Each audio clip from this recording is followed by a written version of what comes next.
Welcome to CryptTeaze Family Fun Night. Our own worst critics. Robin, what's your earliest memory of the movie? My earliest memory is really just, him singing, introducing himself in Sweet Transvestite. Just a clip of that. I think the villain part too comes from maybe the association with him doing Pennywise too, because he's like another alien like creature, technically. There are a couple of things I do want to zero in on. Although the point of this movie, don't look at it as something to critique, because you're gonna find something that you don't like. This is a fun movie. Go into it with that attitude. If anybody's watching this and haven't seen it, number one, what the fuck? Number two, if you're gonna watch it, just watch it. To watch it. The first time through should just be have fun. Yeah. That soundbite is going to get used against me.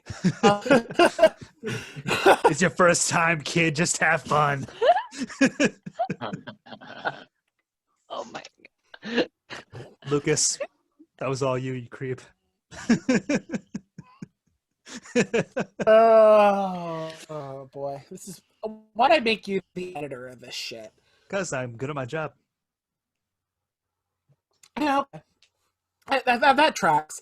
So one of the things I had in my nose was just a hilarious moment, and you can only really get out of seeing the movie in 2020 is when Frankenfurter is making his big speech about his creation. Magenta and Columbia have their masks before it was cool. Hipsters. Nothing more than an observation. It's like I almost wish that was used as a meme more than anything else. Do it. For like a Mac PSA. Just do it. It was. We talked about if we would have been able to do the show somehow this year, like that way we were gonna see if we could just make the logo like lips on a face mask, and then like give them out to audience members like for a party favor. That cool. would be wonderful. I think this show could actually work even with COVID. I mean, the regulations should be, I'm not jinxing it, it's probably gone in 7 or 8 months max. And I'm hoping theater can actually come back. But in the event that it isn't, and we're stuck in the apocalypse, they can still do this show pretty well, I believe. Yeah, we're working on it. We're trying to come up with like a plan, because all of us are going crazy. We're like, we have to get on stage. Yeah. I would say this is a show that I've seen some like musicals and plays and stage plays doing like the Zoom thing or like the. This is not one, and Amber, you alluded to this earlier, that you can do remotely. Not a chance in hell. No. You've got to have the audience there. Like they've got to be there. I was gonna say, can you clue? This had one screening, and it was my sophomore year of college, and it was like my second or third time maybe seeing the movie overall. But you kidding me? You caught I on. just started laughing because I saw him laughing and he took a drink. You dick! I just didn't want to say anything until now. Sorry. Look, it's gotta give you shit. Is it really that bad? I want to come really to your house was. right now and fix your internet for you. He froze for a minute, and then it was all like blah, blah, blah, blah, at once too. Oh, fuck. It was really good. It was really good for like a solid minute or so. There's like blah, blah, blah, blah, blah. Like Scuba Steve in it. We could totally sound sample that and like use it in some sort of record or something. And what we're gonna do in post is I'm gonna put a Morgan And Freeman backwards. voice clip. Oh, fuck you.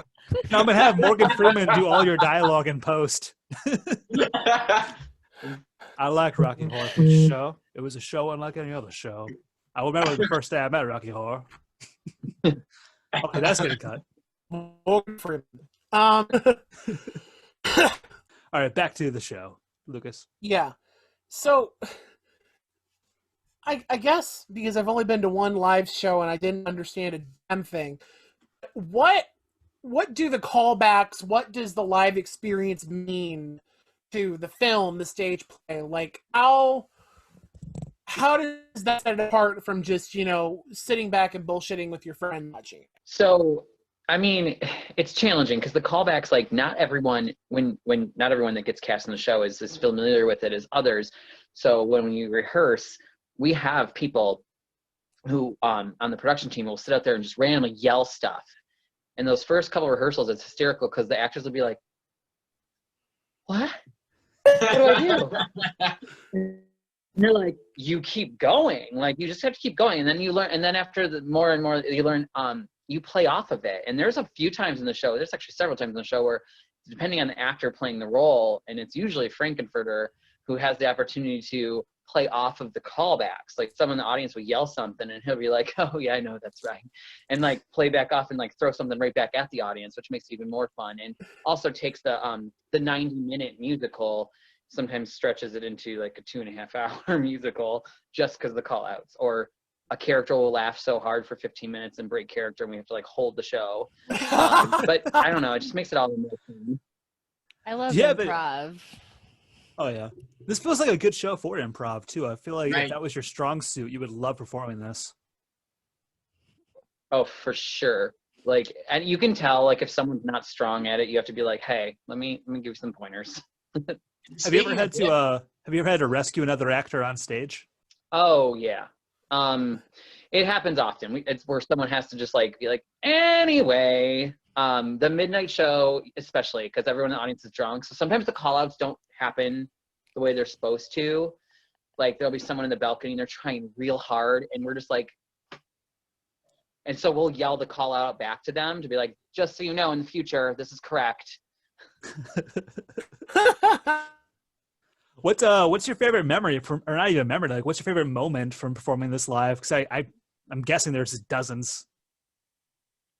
There's tons. There's actually tons, but one of the most hysterical ones is that for whatever reason, every year we do this, it is always the weekend of daylight savings time. So we literally do the time warp during the time warp of the midnight show. That's awesome. God, that is That's cool. amazing. It's like an Ari Aster film, The Warpening. 3.5 hours. Monty, you were gonna say something. Yeah, I was gonna say, speaking of like ad-libbing and whatnot, we always mention like what we would recast. Like if you had a dream cast, who would you cast to play in Rocky Horror? It's kind of hard. Like, my mind immediately jumps to like I could see, if he was still alive, Robin Williams playing in Rocky Horror. I think he would make a good Frankenfurter, but so would Jim Carrey. Ooh. Ooh. He would just Jim Carrey it though. He would Jim Carrey the shit out of this role. Yeah, he'd be a great. I love Labyrinth and David Bowie. I have to say, I would have loved to have seen his version. Especially with the ending scene. Mhm. That's very Bowie inspired, with all the white and the blues and the reds. You could have transitioned right into Space Oddity. Right. Ground control to Major Tom. It Oh, could've been man. fucking Or seamless. Life It on was coming around Mars, the same like. time, too. You know, if they were to remake this movie and just like give it a whole new way of being told, I would love to see Kevin Smith direct his version of this, because I know. No, listen. I know at first glance, that seems like a bad idea. But Kevin Smith Well, would it direct. does, and I love He would Kevin direct the Smith. shit out of this movie. Like, it's the guy who gave us Bratzies. He would love this movie. Bratzies? Did you guys see Yoga Hosers? Really? Nobody? Movie of the year, 2016. It's me, so you're gonna make the goddamn joke, so just do it. No, it's Kevin Smith's movie Yoga Hosers, arguably his best film. Hmm. Bro. Yeah, have your White Claw. Hey, they're delicious. Thank you. I still haven't tasted one. Got my water. I don't know, like recasting a dream cast, it's just hard because even though that cast at the time seemed very odd, it worked. Even with like Rocky being someone who's like, I don't know English and don't act and I'm only in this for my body, like at that time, like that was probably the best choice. Right. I don't even know who would That's play that funny. role now. Can you imagine if like during his golden age, if they would have cast Arnold Oh, in that yeah. role? You have the Terminator up there. Yes. I'm just 7 hours old. Lost in my world. Oh no! For the role of Rocky, What? for the role of Rocky, like now, I don't know if the guy can even sing, but I'm currently watching the show 911, and the guy who plays Buck on that show, like I would not mind. I'm not as versed on shows. I I've just watch seen Star Trek. Whatnot, but yeah, Wait, which generation of Star Trek? Off subject again. I watch TNG, DS9, and Voyager a lot, but I still watch the movies and whatever is on. If it's Enterprise, I'll still watch it. Here I thought the year in review episode was a shit show. It's always a shit show, Lucas. That's why people like us. they like well, just like crashing in the flames. No, it's like one of those horrible car accidents on the side of the road. You can't help it. Right, you just gawk as you go by. With that comment, I have no questions. I have no follow-up. But I'm just saying that's our path to success, Lucas. We have to keep crashing and burning. People love it. ask no, I can't. Wow, I almost said something really. Oh no! I wouldn't have heard it because your internet crashed again. It did. You're Right. your I'm internet coming is back censoring in. you. This is fucking ridiculous. Your Hold on. internet is censoring you now. I officially lost it. Lucas is here in our hearts, There you go.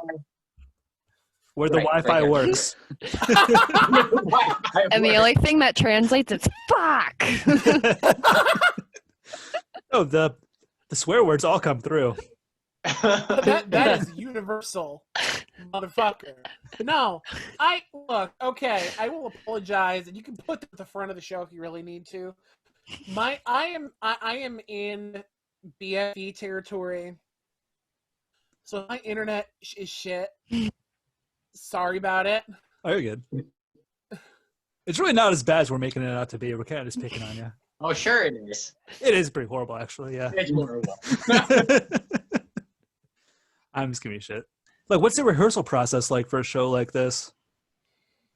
I mean, we have to put it together pretty quickly just because it's right at the end of our season. So it's like we usually put it together in like 6 weeks. So it's like learn the music first. Like everyone learn all the songs, like, and then choreo, and then staging it, because most of the staging is improv anyway, so it's like we'll save that for last. But there's a lot of things that we do try to keep very true to the film, only because like most people coming to see it, that's what they want to see. They want to see what they're familiar with. So we throw in little twists here and there. We usually will do a different theme, like sometimes, but we always keep the elements that whatever you know and love about the movie, you're not going to miss that in the live production. Because the movie is like that's my like baby, like I love it, so I want it to be I want those moments to be there. Oh yeah. And then for musical rehearsals, do you guys break it up into 2-a-days, or how do you do that? Is it like the show and then you guys have music rehearsals, or do you work in the music rehearsals during a rehearsal? Oh yeah, I like mean, a lot like of, you do it. Oh no, we just do it all. Like there's like first hour is like learning music. Second hour you'll do like choreo, and then if there's people who like leads that aren't in scenes with like ensemble, like the Phantoms and everything, like we'll pull them into a different room and we'll work on their stuff separately. But it's normally like 4 days a week. Now, have you ever had a situation where somebody got into the show, they were really far into rehearsal, and then they kind of realized, I can't do this on stage? Every single time. Oh shit! So if you're an understudy, there's a really good chance you're going to be in the show. Yeah, mostly. Or I just really use powers of persuasion and get them to stay. You use the power of the director. Yeah, like if you ever want to work with us again, It's like, don't screw us over on this, bud. Be reliable. Take a shot, get on stage, do your job. there was one like, not to get too off subject from the film, there was one time that we did have someone who was cast as Frankenfurter who injured himself and injured his foot and was like, oh, I'm gonna be fine, I can do it. Luckily we were like 2 weeks like out from the opening night, and he was like, I'll still be able to do it. And I was like, no. So I called in someone who played the role previous, and then that actor who was playing Frankenfurter took on the role of Brad. So he still got to be in the show. It's just you can do Brad a little easier in a boot than you can if you're Frankenfurter. Right. Sure. Well, Frankenfurter, there's like a lot of personality just in the way they move. Like you can Right. get a lot from that character just in the way they, get around the room. Like especially the Sweet Transvestite song in the first appearance, you learn a lot about them in 3 minutes. Oh, He's pretty absolutely. much everywhere in that scene. Right. And we have we have people, like I said, we have people like they bring the props and they throw them at the stage. So I'm like, for your safety, I can't have you like injured running around the theater when there's like water and toilet paper and things everywhere. I'm just picturing somebody arriving in a boot because they were injured and leaving in like a full body cast. Well, and that Oh. kind of even ties it back into the film because like there's like lots of like interviews and stuff, and like I know Susan Sarandon specifically said when they were filming that they filmed it had no heat, so like most of the characters got like pneumonia like halfway through like filming. Oh wow. Oof. I was just saying that's our tribute to the film. Like, people get injured or sick. That's, we're keeping it original. What's funny, there was a lot of trouble during production of this movie. I saw, and not only was it low budget, not only did it flop when it first came out, but even in the making of, there were all kinds of obstacles, and it was a passion project. They made it happen, and it paid off dividends in the future. Later. Absolutely. Like Yeah. Or even, well, like, so like the scene where Dr. Scott crashes through the wall. Mhm. Like Yeah. the only reason they did that is because it was the only way into that room was the elevator. So like they're like, we have to have another way to get in this room so like let's have him crash through the wall. Sounds logical. The sound effects in that scene, like the whatever whirring effect when he's coming down the spiral is just gets me every time, and I can't put my finger on why. Well, it's because it's ridiculous. It's over the top. I love that birthday dinner scene too, where he comes in and he sings a song about Eddie. The whole scene is hilarious. I think Yeah, actually of Rob course. Zombie borrowed from that scene for the movie 31, where they're having the dinner and they pull back the tablecloth and there's a body underneath it. That was from Rocky Horror. It for whatever reason, it just popped in my head. This is like a more adult, more disturbed version as far as like the vibe that you get from the movie of like Pee-wee's Playhouse. It's weird and bizarre, but like even more adult. I would like to see a crossover on now. Now I Now can't. I'm just Pee-wee goes to now just Frankenfurter. I'm just imagining Paul Rubens as as Frankenfurter, and fuck you for that image, Monty. He sure would enjoy the movie theater showing of it. There's your recast. True horror. Rocky casting, the Paul Rubens story. Getting your Rockies off. If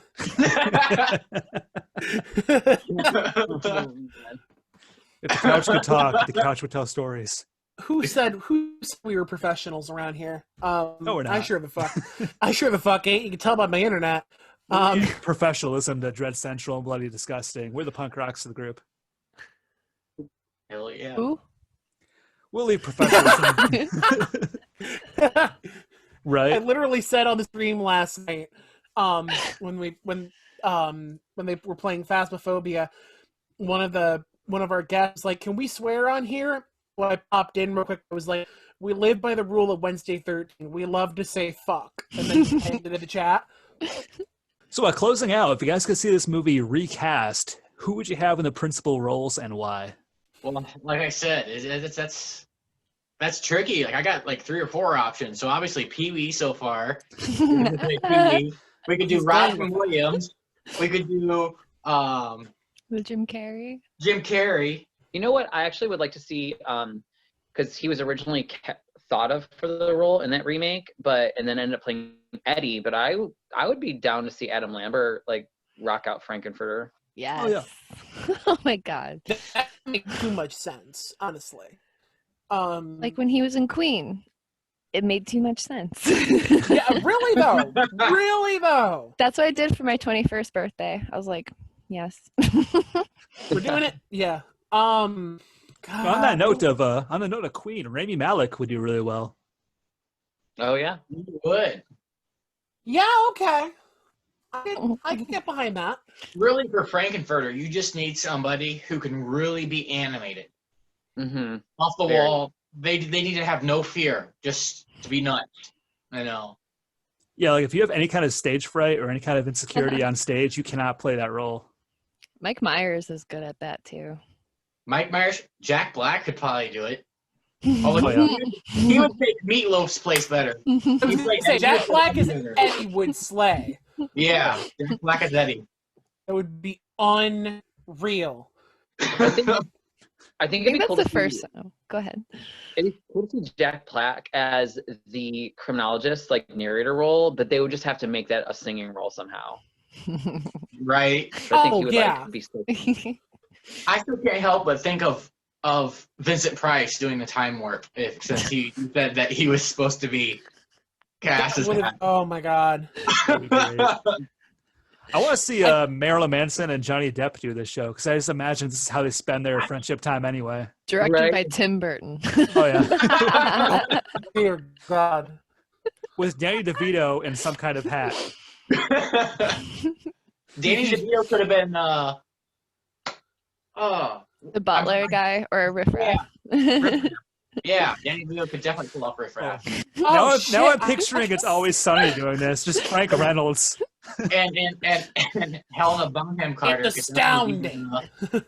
Time is fleeting. Oh shit. Building your own sex robot is wrong, Dennis. Yeah, they gotta do a Always Sunny episode of this. I don't know why they haven't already. Maybe it's because it's almost like if you do some things like that, it's almost an insult and you don't want to always like. Okay, but like, Always Sunny is on FXX, which is under 20th Century Fox's umbrella, and that's who put out Rocky Horror. Mm-hmm. So they wouldn't have to try. There wouldn't be much to have to get around. And I mean, they already did Lethal Weapon, so like, is anything fucking sacred anymore? Nope. With that show. I was gonna say the entire time I was watching this, all I could think back to was I kept, for whatever reason, my mind kept jumping to all of Tim Curry's other roles. So as I'm watching this, I'm hearing Nigel Thornberry, and like, during some of the singing parts, I'm hearing whenever he did Anything Can Happen on Smashing. Halloween. You know. Smashing. Instead of the line one from the vault, he could have said, "Smashing." Boy. God, I don't know if I would recast in this because there's just. Could you imagine if they would have released this as an animated Ooh. thing instead of a live action? And There just probably have would be a lot more alien shit too. They would have probably got a lot more wild. Probably several more dicks out. Oh god. Let's like- be. I was like Attack on Titan style animation. Oh no.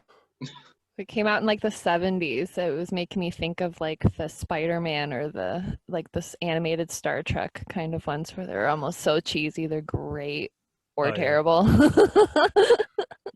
Depends on your perspective. That brings up another question: is like, how the heck did they get away with this in '75?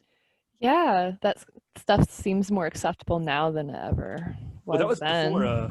Was that before PG-13? Yes. Well, this is rated R now because I Well, looked that up. I'm like, what's this? If it wasn't for the rock and roll porn, like with on screen that line Eddie and Columbia's tit falling out in Rose Tints My World, They could have gotten a PG-13 because they did keep one F word. Where was the F word at? A mental mind fuck can be nice. Oh, okay. Yeah. Well, that's just gratuitous. Well, but were it not for, the rock and roll porn and Columbia's tit falling out, we could have had a PG-13 with that, had the rating existed at the time. Oh, yeah. That's kind of funny. Which I guess begs the question, if they would do an honest film remake, not a made-for-TV movie, which was a bold choice anyhow, do you think they could have, would it have been smarter, were they to do a film reimagining of this, not like the TV adaptation they did a few years ago,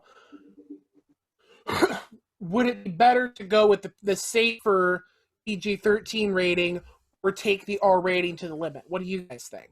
Oh, R to the limit. Yeah. Absolutely. I mean, personally, R to the limit, yeah. You can't hold anything back with the people who love it.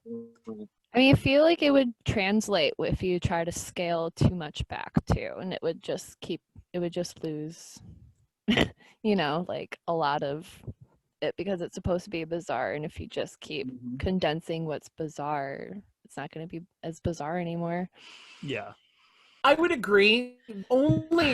The only argument one could make is that because this film was such a coming of age for kind of a rite of passage for so many teenagers, especially LGBTQ plus teenagers, myself included, of course a PG-13 rating would be easier to get past mom and dad, or whatever the case may be.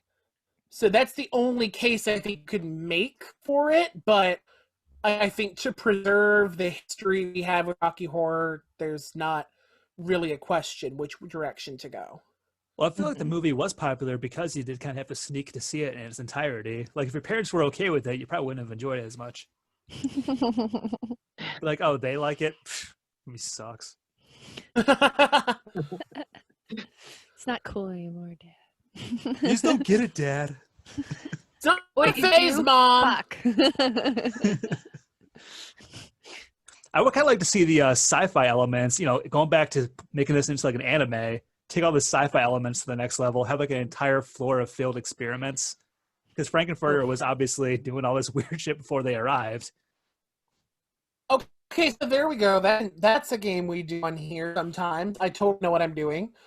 What would be a deleted scene as basically a scene you would want to see in the movie that maybe wasn't touched on enough, or just something that would be fun or interesting, hilarious? So it's one thing that you would wanted to see like added to the movie. So I don't think a lot of, like if you really know this, you get this, but I don't think a lot of people realize like the history behind Eddie. That like he was also Frankenfurter's original like plaything, and then he like cut his head open, took half of his brain out to make Rocky, threw him in the freezer, and then here Columbia, that's her like boo, and so when he just like busts out there, I think a lot of people are just like, when that scene happens and Frank kills Eddie, they're usually like, what the fuck just happened? Like, what? So I think like that a little bit more backstory. Oh, go ahead. Like, just like more backstory on that, like would have been like something that would have been cool to see, just for people who don't like read into that kind of thing. Where did you get the backstory at? 'Cause I didn't get any of that until like literally just now. I've always kind of wondered like, why is his head cut open like that? There was a brief mention about using half his brain to make Rocky. Then there was literally one line. Yeah, wow. when Amber said that, I was like, oh, it was, yeah. Yep. Oh, that completely went over my head until just now. Well, it was also there's a lot of one-liners that are really touchy, and if you miss them, it's gone. Like the whole, where's Eddie at? Oh, that's a tender subject. As they're eating the meat, Who else would have a deleted scene? Well, I definitely just want to see more alien stuff because I'm just like that. I would have liked to have seen this planet that they're supposedly from. like a backstory of like how did they get to the mansion, or like what Even if it was a life? lie, like exaggerated, like it was Right, a and glimpse of the homeworld. everyone that inhabits the planet, they're all like in their corsets and fishnet stockings, just like It's just a thing. It's just Like at the end of the show, they arrive on the planet. It's like showing up at iNation.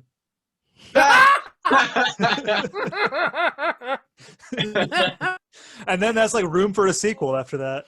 Is there anything you would like to plug, Amber, since you are our guest? Is there anything you have going on, coming up, that you want to talk about with our people? Promote yourself.